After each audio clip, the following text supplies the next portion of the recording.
Este fin de semana o fútbol na comarca comeza o sábado ás 12 da mañá no Sangoñedo co partido que enfronta o cadete da de Chantada co Ourense Clube de Fútbol B, antigo Ponteourense, na cuarta xornada de competición.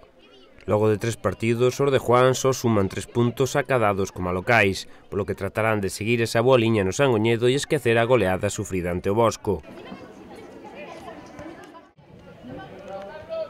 Tamén no sábado, pero xa pola tarde, o xuvenil de Chantada, segundo con 6 puntos, visita o campo do Calasancio B, que todavía non puntuou.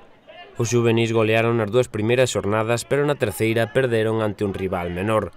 Neste partido tentarán volver a gañar. O partido disputarase a partir das 6:15 da tarde.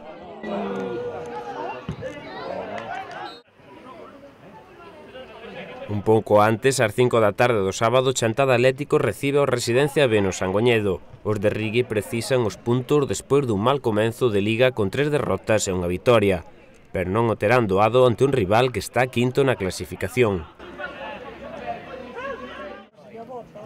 Seguindo no sábado, os xuvenis do Taboada viaxan á capital en pleno San Froilán para xogar nas Gándaras ante o Sagrado Corazón.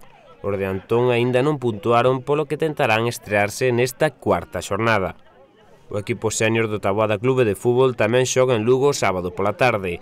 Os de Emilio enfrontanse ao Polvorín a partir das 8. O Taboada ocupa a 7ª praza da táboa con 7 puntos.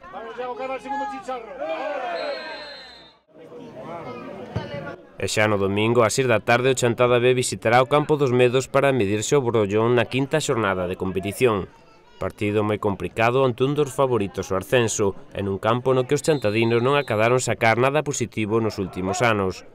O Chantada B está sexto na táboa con 7 puntos. E finalmente, en preferente, a de Chantada visita este domingo ás 5:30 da tarde o García Calvo para medirse ao domicilio ao Negreira, un recente descendido de terceira división que é un dos claros favoritos ao ascenso.